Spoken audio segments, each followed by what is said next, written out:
Infinix hot 40 pro এই ফোনটা বাংলাদেশের মার্কেটে রাইট না গেমিং এর জন্য খুবই ভালো 20,000 টাকার প্রাইস রেঞ্জে। তো আপনাদের মধ্যে কেউ একজন কমেন্ট করে আমাকে বলছিলেন যে 15-20 হাজার টাকার মধ্যে কোনো একটা এমন ফোন সাজেস্ট করতে যেটা ক্যামেরা আর গেমিং এ ভালো হবে। তো আজকে আমি যেই ফোনটা নিয়ে কথা বলবো ইনফিনিক্স হট 40 প্রো। এই ফোনটা গেমিং এর জন্য মোটামুটি আহ, এখনকার 20,000 টাকার ফোনের সেরার কাতারে থাকা ফোনগুলোর মধ্যে একটা। তো আপনারা যারা গেমিং এর জন্য ফোন খুঁজছেন ঠিক 20,000 টাকার আশেপাশে, তো তাদের জন্য আজকের ভিডিওটি। তাছাড়া এই ফোনটা ক্যামেরার জন্য মোটামুটি ভালো।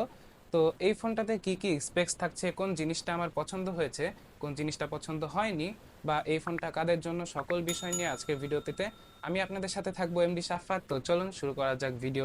যখন আমরা নতুন কোনো ফোন কিনতে যাই তখন আমাদের প্রথমে একটা দেখার বিষয় থাকে, সেটা হচ্ছে ডিজাইন।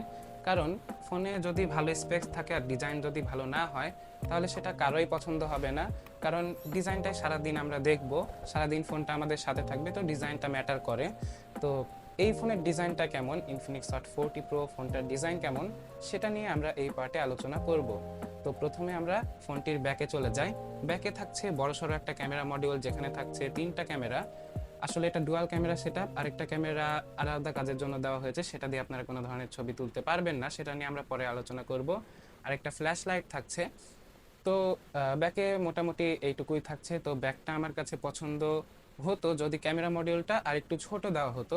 ক্যামেরা মডিউলটা এখানে বেশি বড় দিয়ে ফেলেছে তারা। তো এটা ছোটখাটো প্রবলেম, খুব বেশি বড় প্রবলেম না। তো অনেকের কাছে এটাও পছন্দ হতেই পারে।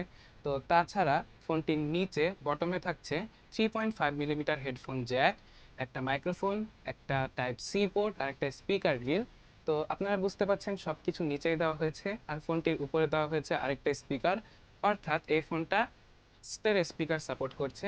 তো তাছাড়া ফোনটির ডান সাইডে থাকছে fingerprint sensor, side mounted fingerprint sensor. আর একটা থাকছে ভলিউম রকার, যেটা দিয়ে আপনারা ভলিউম আপ ডাউন করতে পারবেন। তাছাড়া ফোনটির ফ্রন্টে থাকছে 6.78 ইঞ্চের একটা ডিসপ্লে, যেটার স্ক্রিন টু বডি রেশিও হচ্ছে 90%। তো আপনারা বুঝতেই পারছেন এখানে মোটামুটি বড় পরিমাণে, বেশি পরিমাণে বেজেল থাকছে, যে কারণে 90%। আর একটু কমিয়ে আনা গেলে হয়তো বা আরো ভালো হতো। তো যাই হোক, ডিজাইনটা মোটামুটি ভালো আছে। আর ফোনটা আপনারা স্কোয়ার শেপে পেয়ে যাবেন। হালকা তারা স্কোয়ার শেপ দেওয়ার চেষ্টা করেছে, এমনভাবে তারা দিয়েছে যাতে হাতে সেটা না বাঁধে বা হাতে সেটা কমফোর্টেবল লাগে। তো এটা দেখে আপনাদের কাছে ভালোই লাগবে। তো তাছাড়া ফোনটি আমার কাছে মোটামুটি পছন্দ হয়েছে। আর ফ্রন্টে থাকছে আরেকটা পাঞ্চল ক্যামেরা, যেটা বলতে ভুলে গেছিলাম আর কি। তো এই থাকছে ফ্রন্টে, তাছাড়া আর কিছুই না। ফোনটার ডিজাইন আমার কাছে মোটামুটি ভালো হয়েছে। যদি এই ক্যামেরা মডিউলটা আরেকটু ছোট দেওয়া হতো তাহলে মানে আহ, পুরো ফোনটা আমার কাছে পছন্দ হয়ে যেত ডিজাইনটা। তো তাছাড়া আর কিছু বলার নাই ডিজাইন নিয়ে। তো চলুন চলে যাওয়া যাক নেক্সট স্টেপে। এবারে আপনারা অনেকে হয়তোবা অপেক্ষা করছেন পারফরমেন্স সেকশনটা শোনার জন্য। তো এবারে আমরা পারফরমেন্স নিয়ে কথা বলবো। ফোনটিতে ইউজ করা হয়েছে মিডিয়াটেক হেলিও G99 এর প্রসেসর, যেটা একটা অক্টাকোর প্রসেসর, এবং এটা তৈরি করা হয়েছে 6nm আর্কিটেকচারে। তো প্রসেসরটা কিন্তু যথেষ্ট ভালো, এই প্রাইস রেঞ্জে বলা গেলে প্রসেসরটা একবারে স্ট্যান্ডার্ড। তো এই প্রসেসর দিয়ে যদি আপনারা কোনো ফোন পান তাহলে অবশ্যই ফোনটা অনেক ভালো পারফরমেন্স করবে। কারণ এই ফোনটা হয়তোবা অনেক দিন ধরে ইউজ করে আসছে বিভিন্ন ধরনের কোম্পানি, তাও এটা কিন্তু অনেক পাওয়ারফুল একটা প্রসেসর, 6nm আর্কিটেকচারে তৈরি করা একটা করে একটা প্রসেসর। তো এই প্রসেসরটা দিয়ে আপনারা খুব ভালো গেমিং করতে পারবেন। তাছাড়া এই ফোনটা একটা গেমের সাথে কোলাবোরেট করে এসেছে, যেটার নাম হচ্ছে লেজেন্ডস মোবাইল।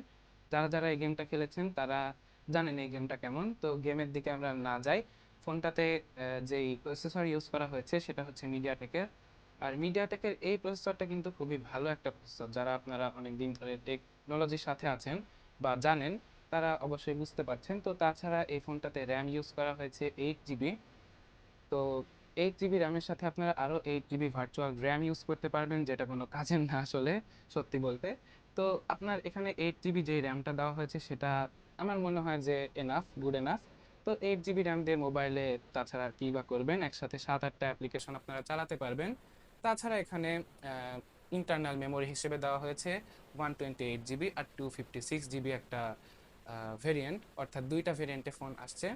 আর স্টোরেজ যেই টাইপ সেটা হচ্ছে UFS 2.2, অর্থাৎ স্টোরেজটাও এখানে মোটামুটি ভালো মানের একটা স্টোরেজ দেওয়া হয়েছে। তো এইখানে আমার প্রসেসরটা পছন্দ হয়েছে যে কারণে, সেটা হচ্ছে এখানে প্রসেসরটা খুবই ভালো মানের প্রসেসর দেওয়া হয়েছে।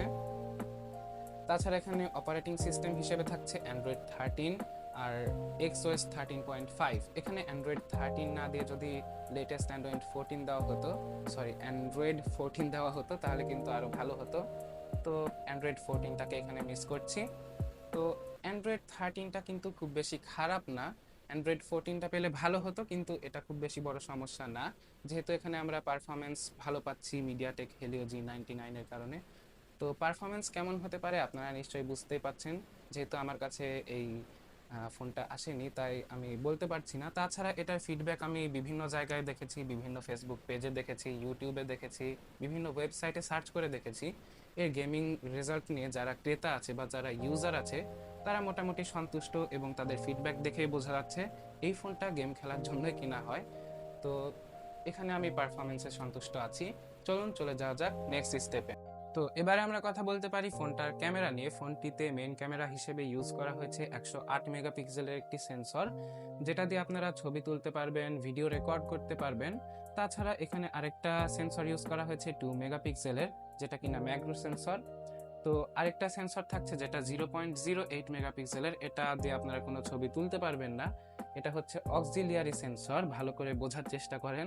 এটা হচ্ছে সাহায্যকারী সেন্সর, আসলে এটা কি কাজে আসে সেটা আমি নিজেও ঠিক মতো জানি না। তো এটা দিয়ে আপনারা কোনো ছবি তুলতে পারবেন না। কাজের ওই দুইটা সেন্সরই, ওই দুইটা না, বলা যায় একটা সেন্সরই 108 মেগাপিক্সেলের। তাছাড়া 2 মেগাপিক্সেলের ম্যাক্রো সেন্সর দিয়ে আপনারা খুব বেশি ভালো যে ছবি পেয়ে যাবেন সেটাও কোনো বলার মতো বিষয় না, কারণ 2 মেগাপিক্সেলের একটা সেন্সর দিয়ে আর কি বা ছবি তোলা যায়। তো আপনারা এখানে 108 মেগাপিক্সেলের যে সেন্সরটা পাবেন, যে ক্যামেরাটা পাবেন মেইন ক্যামেরা, সেটা দিয়ে আপনারা ছবি তুলতে পারবেন। মোটামুটি ভালো মানের ছবি তো ওঠার কথা, যেহেতু 108 মেগাপিক্সেল, সাথে থাকছে মিডিয়াটেক হেলিও G99। তো যত মেগাপিক্সেলই হোক, আমাদের মাথায় রাখতে হবে ফোনটা একটা 20,000 টাকার ফোন, এবং এই 20,000 টাকার একটা লিমিটেশন আছে। তো তার উপরে হয়তো বা ফোনটা যেতে পারবে না। তো 108 মেগাপিক্সেলে হয়তোবা আমার মনে হচ্ছে যে গুড এনাফ একটা ছবি এই ফোন ডেলিভার করতে পারবে। তাছাড়া মেইন ক্যামেরা দিয়ে আপনারা ভিডিও রেকর্ড করতে পারবেন সর্বোচ্চ 2K 30 fps আর 1080p 30 fps এ। তো মোটামুটি ভালো মানের একটা ভিডিও আপনারা হয়তোবা পেয়ে যাবেন, যেহেতু প্রসেসরটা ভালো আছে। তো তাছাড়া আপনারা ফ্রন্টে পেয়ে যাবেন 32 মেগাপিক্সেলের একটি সেন্সর, যেটা অ্যাপারচার 2.2, যেটা একটা ওয়াইড লেন্স। তো এটা দিয়ে আপনারা ভিডিও রেকর্ড করতে পারবেন সর্বোচ্চ 1080p 30 fps এ। তো এই ছিল ক্যামেরা সম্পর্কে। যেহেতু আমি ফোনটা হাতে পাইনি, ক্যামেরার রেজাল্ট কি পেয়েছি আপনাদেরকে বলতে পারছি না। তো পরবর্তীতে যদি ফোনটা আমি কখনো হাতে পাই, অবশ্যই আপনাদেরকে এই সম্পর্কে প্র্যাকটিক্যালি টেস্ট করে দেখাবো যে কেমন কি এসেছে পারফরমেন্স। তো চলুন চলে যাওয়া যাক নেক্সট স্টেপে। তো এবার আমরা কথা বলতে পারি ফোনটির ডিসপ্লে নিয়ে। ফোনটিতে ডিসপ্লে হিসেবে বেশ বড়সড় একটা ডিসপ্লে ইউজ করা হয়েছে, যেটার সাইজ 6.78 ইঞ্চ। তো আমার কাছে মনে হয়েছে যে এত বড় ডিসপ্লে না দিয়ে যদি তারা ডিসপ্লের কোয়ালিটিটা আরেকটু ভালো করতো বা অ্যামোলেড ডিসপ্লে দিত তাহলে কিন্তু আরো ভালো হতো। তো যাই হোক, যারা কন্টেন্ট ওয়াচিং এ একটু বেশি আগ্রহী আছেন, যারা একটু বেশি ইউটিউব দেখেন, ফেসবুক দেখেন, তারপরে মুভি কনজাংশন করবেন, সোশ্যাল মিডিয়া কনজাংশন করবেন, সরি, তো তাদের জন্য এই ডিসপ্লেটা পারফেক্ট বলা যায়। যেহেতু এখানে আইপিএস এলসিডি একটা প্যানেল আছে, আর বিশেষ করে এটা রিফ্রেশ রেট অনেক বেশি, 120 হার্জ রিফ্রেশ রেট।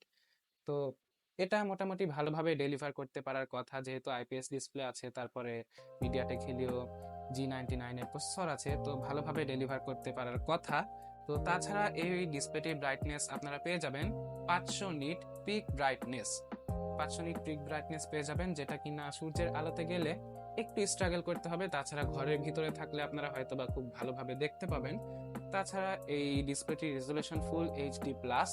এই ডিসপ্লে দিয়ে আপনারা খুব শার্প একটা ভিডিও কোয়ালিটি আপনারা পেয়ে যাবেন আউটপুট। তো এই ছিল ডিসপ্লে সম্পর্কে, আর ডিসপ্লেটা মোটামুটি ভালো। যদি এখানে আইপিএস না দিয়ে অ্যামোলেড দেওয়া হতো তাহলে আরেকটু ভালো হতো আমার কাছে। তো যাই হোক, ডিসপ্লেটা পছন্দ হয়েছে, আপনাদের কাছে কেমন লেগেছে অবশ্যই কমেন্ট করে জানাবেন। তো চলুন চলে যাওয়া যাক নেক্সট স্টেপে। তো এবারে আমরা কথা বলতে পারি ফোনটির ব্যাটারি নিয়ে। ফোনটিতে ব্যাটারি হিসেবে ইউজ করা হয়েছে 5000 mAh একটি ব্যাটারি। তো যেটা আপনারা 33 ওয়াট ফাস্ট চার্জার ইউজ করে চার্জ করে নিতে পারবেন। তাছাড়া এই ফোনটির বক্সেও ফাস্ট চার্জার থাকবে 33 ওয়াটের, যেটা দিয়ে আপনারা প্রায় 1.5 ঘন্টা মতো চার্জ দিলেই মোটামুটি হয়তোবা, আমি একটা ওয়েবসাইটের তথ্য থেকেই বলছি, ফুল চার্জ করে নিতে পারবেন। তাছাড়া এখানে এই ফোনটিতে রিভার্স চার্জ টেকনিক থাকছে, রিভার্স চার্জ টেকনিক। এটা দিয়ে আপনারা একটা ফোন থেকে আরেকটা ফোন চার্জ করতে পারবেন। তাছাড়া এখানে GSM এরিনা ওয়েবসাইট থেকে আমি পেয়েছি এই তথ্যটা যে এটার active use score 12 hour 56 minute, 12 ঘন্টা 56 মিনিট। এটা হচ্ছে টানা সকাল থেকে রাত পর্যন্ত যদি আপনারা চালান তাহলে আপনারা ব্যাকআপ পেয়ে যাবেন, অর্থাৎ ডিসপ্লে একবারে বন্ধ হবে না। তাছাড়া আপনারা যদি লাইট ইউজার হন তাহলে একদিন আরামে পার করতে পারবেন। দিন শেষে হয়তোবা চার্জ দেওয়া লাগতে পারে যদি আপনারা হেভি ইউজার হন। তো ব্যাটারি সম্পর্কে এটাই বলার। আর 5000 mAh এর ব্যাটারিগুলো কেমন হয় আপনারা সেটা জানেনও, তো নতুন করে আর তেমন কিছু বলার নাই। আর এখানে সেন্সর হিসেবে থাকছে fingerprint sensor, accelerometer, gyroscope sensor, proximity sensor, compass ইত্যাদি ইত্যাদি, যেগুলো যেগুলো থাকা দরকার। তো তাছাড়া কমন হিসেবে যেগুলো থাকে ব্লুটুথ, ওয়াইফাই, জিপিএস, এগুলো সবই তো থাকছে ফোনে। তো আজকের ভিডিওটি এই পর্যন্তই। যদি আপনাদের ভিডিওটি ভালো লেগে থাকে অবশ্যই ভিডিওটিতে একটি লাইক দিবেন। আর এই ভিডিওগুলো বানাতে খুবই কষ্ট করা লাগে, বিভিন্ন জায়গা থেকে ইনফরমেশন কালেক্ট করা লাগে, দেন ছবি কালেক্ট করা লাগে, বিভিন্ন ধরনের এডিটিং এর কাজও বাকি থাকে আর কি। আর আপলোড করার সময় তো এসইওর একটা বিষয় থাকেই। তো যদি আপনাদের ভিডিওটা পছন্দ হয় অবশ্যই লাইক দিয়ে দিবেন। এত কষ্ট করার পর একটা লাইক অন্তত আপনাদের কাছ থেকে আশা করে থাকি। লাইক দিয়ে আমাদেরকে উৎসাহিত করবেন নতুন নতুন ভিডিও বানানোর জন্য। আর আজকের ভিডিওটি এই পর্যন্তই। টাটা।